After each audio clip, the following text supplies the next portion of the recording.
जंगल में लोमड़ियाँ भी होती हैं, गीदड़ भी होते हैं, सियार भी होते हैं, खाते ये सब मांस ही हैं। इन्हें कभी हाथियों पर आक्रमण करते देखा है? कभी देखा है? मांस तो हाथी के पास बहुत सारा है, हाथी पर क्यों नहीं आक्रमण करते? जैसे जैसे उम्र बढ़ती जाती है, आप वृद्ध होते जाते हो, वैसे वैसे आपको बीमारियां लगनी शुरू हो जाती हैं। ये बीमारी को कैसे पता चलता है किस पर आक्रमण करना है? कैसे पता चलता है? आप जितने हृष्ट पुष्ट हो, बीमारियां उतनी कम लगती हैं। बीमारी को पता कैसे चलता है किस पे आक्रमण करना है? सदा आक्रमण किस पर होता है? जो कमजोर होता है। हाथियों पर गीदड़ भपकियां नहीं चलती। क्या चलती हैं? तुम अगर बार बार आके ये बोलो कि मुझे ये वायरस, ये बैक्टीरिया, ये कीटाणु या ये गीदड़ और ये सियार आक्रांत करे रहता है और मुझ पर तो निरंतर आक्रमण ही होते रहते हैं, तो उससे सिद्ध क्या होता है? तुम हाथी हो या खरगोश? क्या सिद्ध होता है? बोलो, जवाब दो।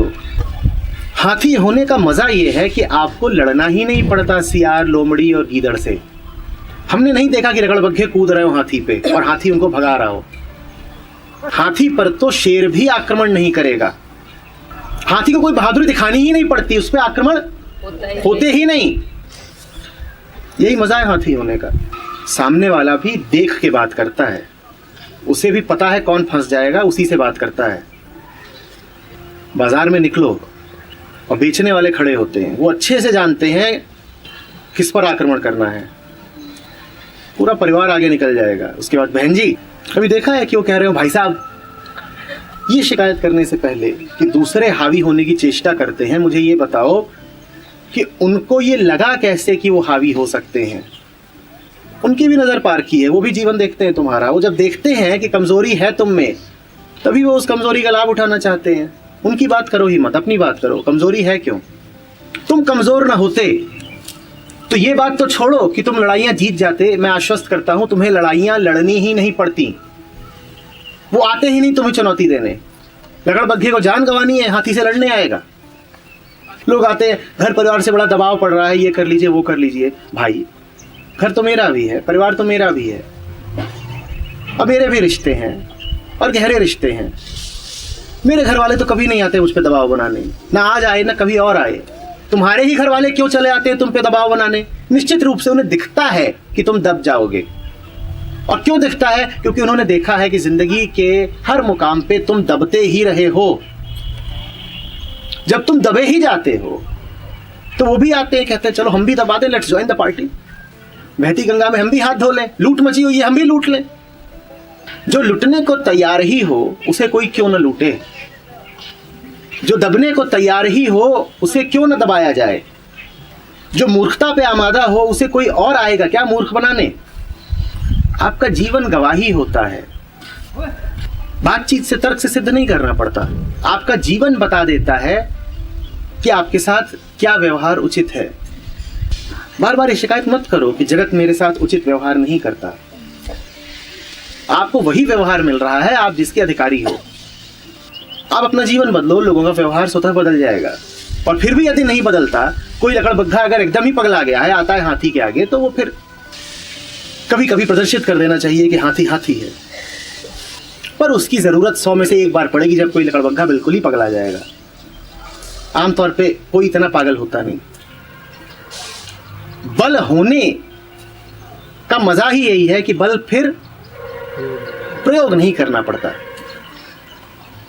और निर्बल होने की विडंबना ही यही है कि आपको बल बहुत प्रयोग करना पड़ेगा और बल आपके पास होगा नहीं, और जरूरत पग पग पे पड़ेगी बल के प्रयोग की, कि पूरी दुनिया लगी होगी आपको नोचने खसोटने में। आपको बल चाहिए होगा और बल है नहीं। जीवन अपना ऐसा रखो कि तुम्हारे चेहरे से तेज फूटे, वाणी तुम्हारी ऐसी हो कि व्यर्थ बातचीत बहुत देर तक चल ही ना पाए। कोई आए तुम्हारे पास और उल जरूर बात शुरू करे और तुम बस एक नज़र कर दो उसकी ओर और उसकी आवाज़ गले में ही रुक जाए। ऐसी तुम्हारी नज़र होनी चाहिए। तुम्हारा अगर चेहरा ही ऐसा है कि वो अपमान को आमंत्रित कर रहा है, तो लोग आके अपमानित करेंगे ही ना। समाज में तो मतलब पावर हो, पैसा हो, उसे बलवान माना जाता है। ना पावर ना पैसा, एक नज़र काफ़ी होती है। और वो नज़र आप ओढ़ नहीं सकते, उस नजर का आप अभिनय नहीं कर सकते। वो नजर आत्मा से निकलती है। जीवन जब सही दिया होता है तब आंख में वो बात आती है कि फिर कोई बदतमीजी नहीं कर सकता आपके साथ। हमारी आंख में वो बात नहीं, हमारी आवाज में वो जोर नहीं, हमारी आवाज तो कांप जाती है, थरथरा जाती है। हमारे चेहरे पर वो स्थिरता नहीं। हम पर तो कोई दबाव डालता है तो हम हिल जाते, कंपित। ऐसे ही एक किसी कैंप में मैंने कहा था कि या तो एक के सामने सर झुका लो या हजारों के गुलाम रहना। तुम अगर पाते हो अपने जीवन में कि हजारों तुम पे राज करते हैं, जिसको देखो वही तत्पर हो जाता है तुम्हें गुलाम बनाने को, तो समझ लो कि तुम्हारे जीवन में समर्पण की बड़ी कमी है। जो एकमेव धर्म है वो अनुपस्थित है तुम्हारे जीवन से, इसीलिए दुनिया तुम पे राज कर रही है। जो सत्य के सामने नहीं झुकेगा उसे न जाने कितनों के सामने झुकना पड़ेगा, और जो सत्य के सामने झुक गया अब वो किसी और के सामने नहीं झुकता। जिसने एक जगह सर झुका दिया उसका सर अब और कहीं नहीं झुकेगा। तुम्हारे सर को यदि बार बार झुकना पड़ता है तो जान लो कि जहां झुकना चाहिए था वहां नहीं झुका है। तुम जा रहे हो बाजार में और तुम्हारी चाल ही ऊंची है, और फिर कोई आके कह देता चल, चलती है क्या? अब तुम उसे डांट लो, फटकार लो, थप्पड़ भी मार दो तो भी घायल तो हो गए, चोट तो लग गई ना। अब तुम कुछ कर लो उसका बहुत बिगाड़ नहीं पाओगे। 100 सुनार की 1 लोहार की, वो बड़ी गहरी चोट दे गया, उसका ये बोलना ही काफी है कि चलती है क्या। अब तुम्हारी कोई प्रतिक्रिया काम नहीं आएगी, जो नुकसान हो गया उसकी भरपाई होगी नहीं। अपनी चाल ऐसी रखो ना कि किसी की हिम्मत ही ना पड़े तुम्हारे पास आके ये सब कहने की, किसी को विचार ही ना उठे कि इसको इस तरीके से बात की जा सकती है। अपने जीवन को देखो और देखो कि किन तरीकों से तुम सबको लगातार ये प्रसारित कर रही हो कि मैं उपलब्ध हूं, मैं उपलब्ध हूं गुलामी के लिए। तुम्हारे जीवन में होगा बहुत कुछ जिसके द्वारा तुम लगातार ये संदेश दे रही हो कि तुम पर राज किया जा सकता है। अपने जीवन से वो सब काट दो, तुम्हें दूसरों की शिकायत करने की जरूरत नहीं पड़ेगी। जितना ज्यादा अपने आप को दबाए रहते हो ना, उतनी ही ज्यादा दमित इच्छाएं सर उठाती हैं। सबसे ज्यादा उत्पात करने का, उधम करने का मन उनका करता है जिन्होंने एक दमित जीवन जिया होता है। जो वास्तव में मुक्त होता है उसे मुक्ति का उच्छृंखल प्रदर्शन करने में रुचि नहीं रह जाती। ये जो लोगों को तुम शराब पी करके तोड़फोड़ करते, गाली बकते देखते हो, ये वो लोग हैं जो अन्यथा अपने मुंह से 2 बोल नहीं कह पाते, दिन भर तो 2 बोल नहीं फूटते, इसलिए इनके लिए जरूरी हो जाता है फिर उत्पात मचाएं। जिसने वास्तव में उतार दी है वो तो शांत हो जाता है, वो तो बस उड़ता है, अभिव्यक्ति है उसकी सहज, सरल, शांत। कृष्ण ने कहा जिस स्थिति पर बैठे हो, जो तुम्हारे मन की अवस्था है, तुम्हारे जीवन का तथ्य तो वही है, उससे भाग नहीं सकते तुम। लेकिन उस अवस्था में कर्म तुम्हें वो करना है जो मुझे समर्पित हो। ये 2 अलग अलग बातें हैं।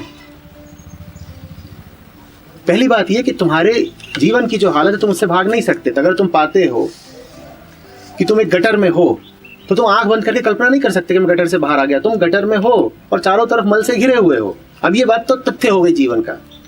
लेकिन अब इसका अर्थ ये नहीं है कि तुम्हें उसी में घुसे रहना है, उसी में तैरते रहना है कि मैं तो गटरवादी हूं और वहीं बैठ के किताबें लिख रहे हो। तो पहली बात तो ये कि जीवन के तथ्य को स्वीकार करो। अर्जुन इस वक्त कुरुक्षेत्र में खड़ा हुआ है और सेनाओं का प्रतिनिधि है, वो इस तथ्य से भाग नहीं सकता। ये तो हुई पहली बात। दूसरी बात, अब करना क्या है? पहली बात कहां पर हो, दूसरी बात अब करना क्या है? करो वो जो निष्काम भाव से कर सकते हो, करो वो जो कृष्ण को समर्पित होकर कर सकते हो।